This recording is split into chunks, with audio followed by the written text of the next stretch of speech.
Good morning, good afternoon, good evening, wherever you may find yourself in the squiddly world. I am talking today to you about whether or not it's worth it to modify your motorcycle. Now, modifying motorcycles is one of the big reasons why we get into bikes in the first place, right? We like to tweak things, change them, and modifying bikes is a lot of fun because they're all pretty easy to work on, honestly. Like, there's really not much to them, especially older model bikes, simpler bikes, beginner bikes. This BMW S1000RR is very complicated to modify, and I'm going to talk about modifications on stuff like this versus simpler and older stuff, and why you should or should not modify your bike, and kind of what the whole deal with modifying motorcycles is, as someone who's relatively experienced with such things. As many of you know, I famously modified my desert sled into a bit of a touring bike. I've done lots of mods on motorcycles, and would love to talk you through some of the ones that are worth it, some of the ones that aren't really worth it. So, without further ado, let's get into it. But before we do, this beautiful S1000RR you see before you is a giveaway motorcycle. Head over to yammynoob.co and become a member to lock in your best chances to win this thing. Members get automatic entries to win. It's the best deal I can give for you. You get access to the Discord server, all kinds of amazing stuff, and you're not going to want to miss it. That's the best thing you can do. If you want to support the channel in another way, check out those links down below. Any sales through those links gets us a little bit of a kickback as well, too. So if you want to support the show, that's a great way to do it. Let's fire this thing up, shall we? Ooh, very nice. Very, very nice. Now, one thing I kind of wish that the S1000RR had, just because I'm a bit of a squid, if I could find neutral, goodness gracious. One thing I do wish this bike had as a full exhaust and a flash and all that good stuff, but I want to talk about why that may not actually be worth it. So let's talk about mods, shall we? As we cruise the scenic hills of Austin, Texas.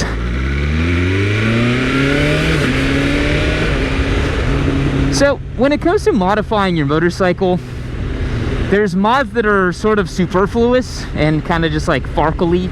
Adventure riders will definitely know of these, you know. You add on little fun features like color matching anodized levers or whatever else. And then there are functional modifications that actually improve your ride or make it better for you to ride the motorcycle. I think the biggest mod that people overlook are ergonomic mods to the motorcycle. This is something I think a lot about because bikes are sold as a one-size-fits-all for people, and that's actually not the way that people are sized, right? Like, I'm about 5'11", 165-ish pounds, and so I fit pretty great on most motorcycles. I'm super fortunate that my size is kind of what designers have in mind when they build motorcycles. But man, people come in all shapes and sizes. You got guys that are 6'4", you got guys that are 5'4", you know, and the same motorcycle is going to fit them all very differently. So there's so many mods that you can do to ergonomically make the bike work for you. You know, you could do something like, you know, getting, if a motorcycle has handlebars, right, you get handlebars that are wider or more forward or more put back. You can adjust that a little bit. The position of the foot pegs too, you can get rear sets that adjust that, seat height as well. You can even go so far as to lower the motorcycle, make it a little bit easier for you to flat foot, even though I personally don't recommend that. But yeah, ergonomic mods, I think definitely worth it. Definitely look into doing it. And that's definitely one of the first places you should look at, because if you're comfortable and you fit better on your motorcycle, you're going to ride it better. You're going to be more confident. You're going to be safer overall. You know, making sure that the levers are pointed in such a way that is comfortable for you, that they are far out enough to where you can kind of do this like what I'm doing over here, where I got my two fingers over the brake lever at all times while I ride. If it's too far out, you won't be able to do that. So those kind of mods, they're super cheap, they're super important to do, so I highly recommend them. Common mods that people do before they do stuff like that, man, the exhausts, right? That's like the first thing that everyone does. They want to hear their bike, they think the stock exhaust is too corked up, and look, I agree. Like, this S1000RR is very quiet, very demure, and it's in the way it goes down the road. Like right now, I can literally barely hear it. But maybe it's because I'm getting a little older. I kind of don't really mind that as much. I prefer the exhausts that have the flaps, you know, the little servo motor and all that. So like when I want it to be quiet like this, I'm just cruising down the road, I got some traffic ahead of me, there's not much I can do, that's cool. If I get onto a highway on-ramp and I can open her up a little bit, I want to hear it. So I think more motorcycles should come with systems like that. I think about, you know, pretty much all high-end sports cars nowadays have kind of like louder exhaust systems where you can put the flap in them, and they got the acoustic tuning or whatever. And some bikes are now doing that, like the new MT-09 actually has a system that accentuates is the word I'm looking for, the intake sound of the bike, right? Which is a highly underrated sound on a bike. I love the intake honk that a great finely tuned motorcycle might have. So ultimately, I think putting on an exhaust is kind of like, you don't really need to do that mod, honestly. It's a good mod to do, and it's a fun experience. It makes your bike louder. I've definitely done it on most of the bikes that I've owned, but it is a bit of a superfluous use of money. One place that you should definitely spend money on before you do the exhaust, and maybe after you do the ergonomic stuff, is tires. Man, beginner riders and even more seasoned riders alike, they tend to overlook the tires on their motorcycles, and they'll go to suspension and, you know, all this fancy stuff to try to fix the handling. But honest to God, guys, if you just get a good set of rubber on your motorcycle, and you have the PSI set correctly, and you check the PSI frequently, that's gonna do you so much more good than you know, spending $2,000 on making sure you have upgraded suspension on your motorcycle. There's something you have to realize with bikes, that like higher quality suspension components will definitely improve the ride, right? But it's not going to magically make you know, a simple cheap motorcycle handle like a super bike, right? You know, you could take a Ninja 400 and you can put on, you know, a highly advanced you know, cartridge replacement kit, or change the valving on it, or, you know, drop in a set of Öhlins if you're crazy, put a crazy Öhlin shock in the back, and you will control the damping forces on the bike better. The bike will be able to absorb bumps better. The bike will be able to, you know, more predictably handle. But at the end of the day, the frame and the geometry and the overall setup of the bike is actually what indicates much more about the handling, right? Top of the line suspension components can only do so much if you're working with a very flexy tubular frame motorcycle, or you know, if you have a proper super sport like an R6 or something with an aluminum twin spar frame, that's going to provide you a lot more of that rigidity and that feeling on the side of the tire as you come to expect. What do we got, a little 997 over there? No, 991, that one, just like the one I have. Sorry, every time I see a 911 I gotta point out what it is. So yeah, like, you're not going to get magic handling from upgrading the suspension. You're much better off upgrading the bike.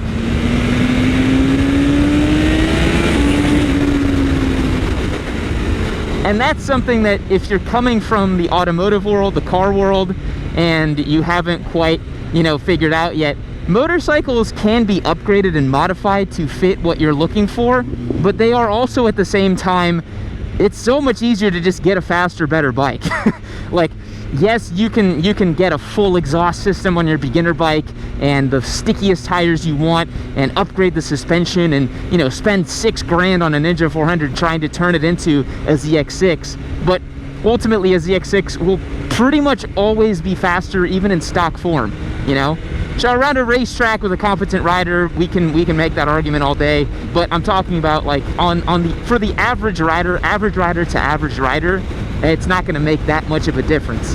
And that's the other point about mods I wanted to make, is if it's your first motorcycle, like, you just got this thing, you're getting so excited about riding, you want to tinker with it, like, definitely go ahead and tinker with it. I would never tell you to not modify your beginner bike, but just, if you are price conscious, think about it this way. The more money you put into your beginner bike, the less you're ever going to get that money out. And you're more likely than not going to sell that beginner bike or trade that beginner bike in to get something else, usually in about 6 to 18 months. That's the time frame I've seen. There are guys, they get their, you know, Ninja 400, their Rebel 500, whatever it may be. You know, after a while, they start looking around being like, hey, it'd be kind of cool to, you know, get a little something faster, right? Because that's the whole thing about bikes, is we want them to accelerate quickly and to be very fun. One area of modification that has come up a lot in not only this motorcycle, but also pretty much all motorcycles now, because they're all getting more and more and more neutered by noise and emission regulations, is flashing the ECU. Now, flashing the ECU is a pretty straightforward thing. You can take the ECU out of most motorcycles in, you know, an hour tops. All you gotta do is, for most of them, is pop off either the gas tank and fish them out from underneath. Sometimes they're behind the seat, or sometimes they're underneath the seat. ECUs on bikes are very easy to access. You pop out the whole system. It's usually a giant connector that's attached to it, because it's sending signals to all kinds of stuff on the bike. You unhook that. You have a little black brick, pretty much, that you can put in the mail, ship out to some random guy in a backyard somewhere, and he'll flash your ECU, meaning he completely rewrites the code inside of the brick. And then your air to fuel ratios change, your maximum revs are changed. You can change all kinds of parameters on the bike. You can, you know, if your bike has like secondary injectors or throttle bodies that are not fully open, or, you know, the throttle mapping, like literally any parameter can be optimized to make the bike run better. But that's the qualifying word there, is better, right?